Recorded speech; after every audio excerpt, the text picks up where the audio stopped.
네, 오늘 마태복음 15장 22절부터 33절까지입니다.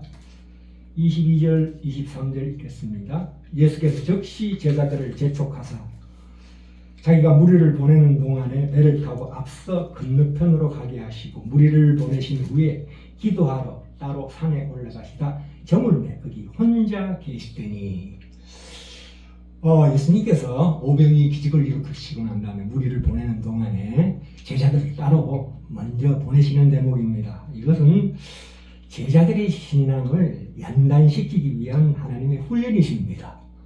일부러 그렇게 하시는 거죠. 말하자면 그래서 24절에 보시면 배가 이미 육지에서 수리나 떠나서, 그러니까 갈릴리 바다에 맞으면 바다 한가운데 있어서 바람이 거슬림으로 물결을 인하여 고난을 당하더라.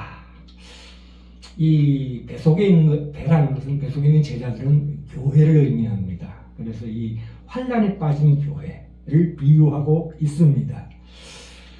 우리가 당하는 모든 환란과 고난 중에는 분명히 나의 잘못으로 인한 선택으로 인한 것도 있지만 훨씬 더 많이 우리가 하나님의 자녀이기 때문에 예수님을 주로 모신 것 때문에 우리 신앙이 더욱 깊어지고 넓어지게 하기 위해서 하나님께서 의도적으로 주신 환난과 고난이 훨씬 더 많다는 것을 기억해야 합니다. 마치 하나님이 내 곁에 안 계시는 것처럼 부재하시는 것처럼 느껴지게 하신다 이 말씀입니다. 그것이 영적 침체, 정신적인 것이든 육체적인 것이든 그것을 느끼게 하십니다. 왜냐하면 이 과실이라는 것은 수목이 봄과 여름에 자라나는 것이 가을 겨울에 딱 막히는 거죠. 그 혹독한 추위 속에서 막혀서 뭉친 부분이 열매예요. 그러므로 그처럼 우리 신자들은 그 역경으로 인하여 전진 대신에 더욱더 그 자리에서 여물어지는 영적인 과실을 가지게 된다는 사실을 우리가 분명히 알아야 합니다. 믿음이라는 것은 만들어지는 겁니다. 믿을 때마다 이 사람이 큰다는 것을 알아야 합니다. 나무는 처음부터 나무로 자라지 않습니다. 풀과 똑같습니다. 저게 풀인지 나무인지 모르는 겁니다. 그런데 가을에 풀은 지지만 나무는 그 혹독한 겨울을 나고 그 다음에 해보니까 좀 더 커져서 그래서 열매를 맺게 되는 거 아니겠어요? 이렇게 커나가는 것입니다. 나무는 시작할 때부터 벌써 아름다리가 되어 나무가 되어 싹이 나고 열매가 맺는 것이 아닙니다. 믿음도 그와 똑같다. 조금씩 우리가 기뻐진다 이런 뜻입니다. 자, 근데 여기 중요한 대목이 나오는데요. 31절에 보시면 31절 가기 전에 밤 사경에 예수께서 바다 위로 걸어서 제자들에게 오시니 제자들이 그 바다 위로 걸어오심을 보고 놀라 유령이라 하며 무서워 소리 지르거늘 예수께서 즉시 일어나 가라사대 안심하라 내니 두려워 말라. 베드로가 대답하여 가로되 주여 만일 주시어던 나를 명하사 무리로 오라 하소서 한데 오라 하시니 베드로가 배에서 내려 무리로 걸어서 예수께로 가되 바람을 보고 무서워 빠져가는지라 소리질러 가로되 주여 나를 구원하소서 하니 예수께서 즉시 손을 내밀어 저를 붙잡으시며 가라사대 믿음이 적은 자여 왜 의심하였느냐 하시고 이 말씀이 나오는데요. 지금 예수 그리스도께서 두 가지 기적을 일으키고 계십니다. 그리스도께서 풍랑을 잠잠케 하신 일과 무리를 걸으신 일인데 풍랑을 잠잠케 하신 일은 첫 창조의 기적입니다. 하나님이 자주 해오시던 일을 그분도 하신 경우이고요. 하나님은 풍랑도 있게 하시고 고요도 있도록 애초에 자연을 그렇게 만드셨죠. 그게 첫 창조의 기적이죠. 그 다음에 두 번째 예수께서 무리를 걸으신 일은 새 창조의 기적입니다. 이게 말하자면 부활 승천에 버금가는 그런 기적인데요. 이것은 우리도 사실은 지금 당장은 아니지만 우리도 무리를 걸을 수 있습니다. 그것을 미리 알려주는 말하자면 해 뜨기 전에 여명 같은 것이죠. 지금 이 사건, 그러니까 예수님께서 무리를 걸어오신 이 기적은 다른 복음서, 즉 마가복음, 요한복음에서는 앞뒤 문맥과 그 관점에 따라서 다르게 해석이 되는데요. 특별히 마태복음에 예수님의 무리를 위신 이 기적은 그 초점이 예수님께 있지 않고 베드로에게 있습니다. 베드로가 그랬죠. 28절에 나도 무리로 걷게 해주십시오 라고 한 사건에 초점이 있다 이 말씀입니다. 예수님께서 오라 하시니 베드로가 배에서 내려 무리로 걸어서 예수님께 가다가 물에 빠지는 장면입니다. 이 베드로는 예수님께서 허락하시면 무리를 걸을 수 있을 것이라고 믿었습니다. 그래서 밖으로 나갔다가 빠진 것이고 나머지 제자들은 아예 그런 시도조차 하지 않아서 안 빠지게 된 것입니다. 이 베드로는 특별히 믿음을 가졌고 그 믿음으로 시도했으나 실패했다는 것입니다. 여기서 믿음에 대해 우리가 배울 필요가 있다는 것입니다. 31절에 볼까요? 31절에 예수께서 적시 내밀어 저를 붙잡으시며 가라사대 믿음이 적은 자여 왜 의심하였느냐. 여기서 믿음이 적은 자여 왜 의심하였느냐라는 것은 이 믿음이 적은 자라는 것은 신약에 5-6번 나옵니다. 특별히 이 말씀은 항상 제자들에게 하신 말씀인데 더 성숙해져야 할 사람에게 하신 말씀이십니다. 특히 베드로는 오라는 말씀에 의지하여 무리로 걸음을 내디딜 만한 믿음이 있었던 사람인 것입니다. 여기서 믿음이 적다는 것은 믿음의 양이 많고 작다는 뜻이 아닙니다. 믿음의 질적 측면, 그러니까 적용의 부분을 지적하신 것입니다. 믿음의 질이 그리스도에 대해서 어디까지 도달했느냐 이것을 물으시는 거죠. 믿음이 적은 자라는 것은 우리가 수많은 순교자들이 있습니다. 그러나 질적 수준에서 예수님께서 말씀하신 이 수준에 있었는지는 아무도 모르는 것입니다. 본인만 알지요. 온전한 믿음을 가졌다고 자신할 수 있는 사람이 이 세상에 아무도 없습니다. 그것은 예수님이 성육신하시고 오신 그 사실이 참으로 비밀이거든요.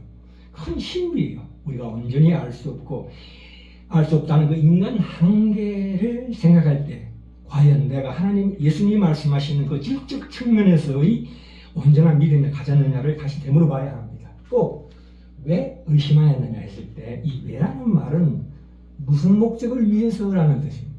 네가 무슨 목적을 위해서 걸으려고 했던가를 묻고 계십니다. 두 번째, 의심이라는 것은 둘로 갈라진 마음을 얘기하는 것입니다. 둘로 갈라진 마음의 상태를 얘기하는 것입니다.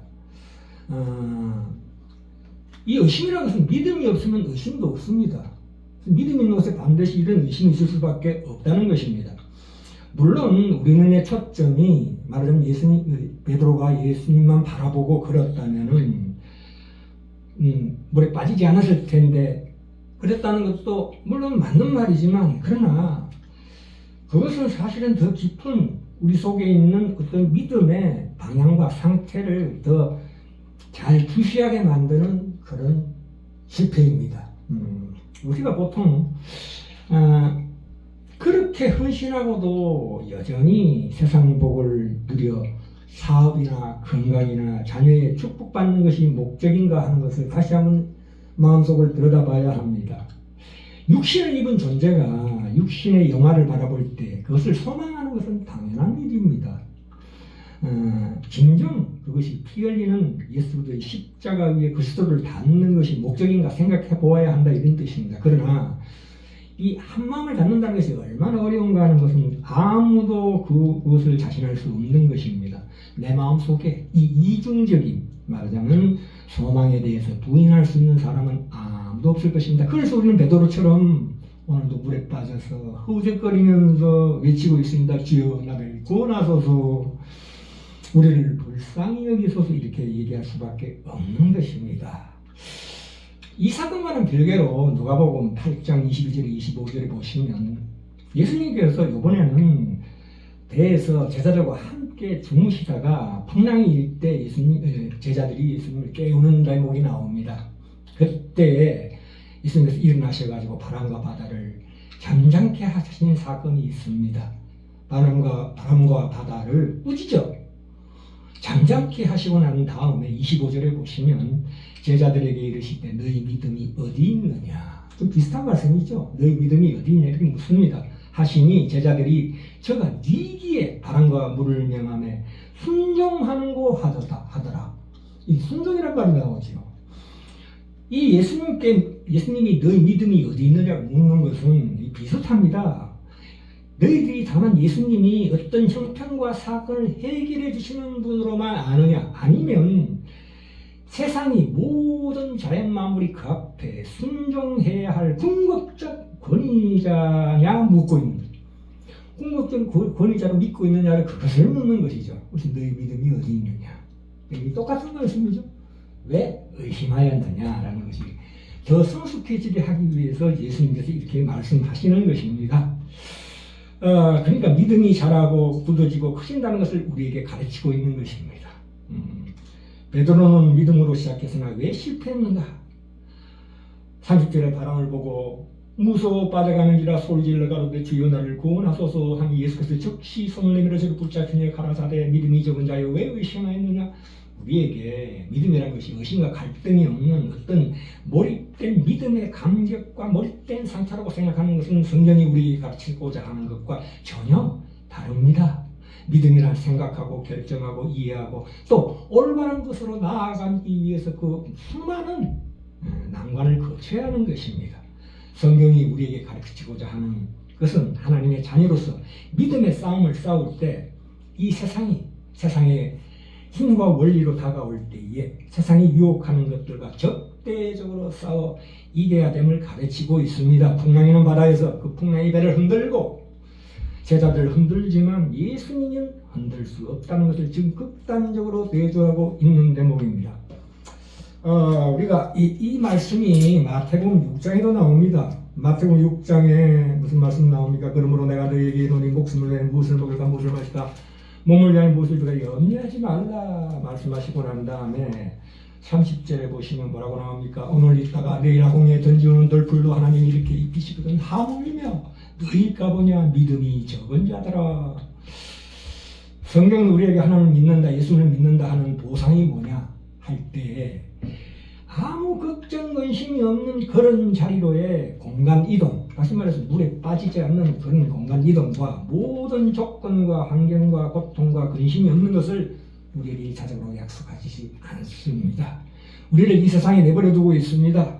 그러나 이 세상에서 하나님은 우리를 하나님의 백성으로만 부르시고 환경과 조건의 개선을 허락하지 않습니다. 왜 그렇습니까? 우리를 독립된 인격으로 우리 자신을 믿음에 든든하게 쓸 수 있는 구원의 목적과 대상으로 삼으시고 있기 때문입니다.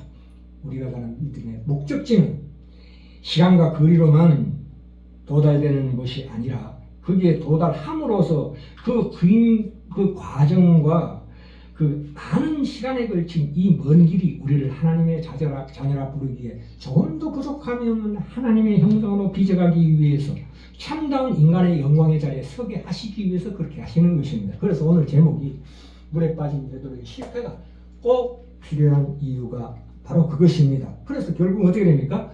로마서 8장 28절에 나오죠. 우리가 알거니와 하나님을 사랑하는 자 곧 그 뜻대로 부르심을 입은 자들에게는 모든 것이 협력하여 선을 이루느니라. 우리가 이 세상 풍랑이는 이 인생살이를 살아갈 때 우리는 어떤 일도 우리를 손해케 하거나 우리를 절망케 하기 위하여 허락된 것이 없다는 것이 바로 이 말씀에 담겨진 깊은 교훈입니다.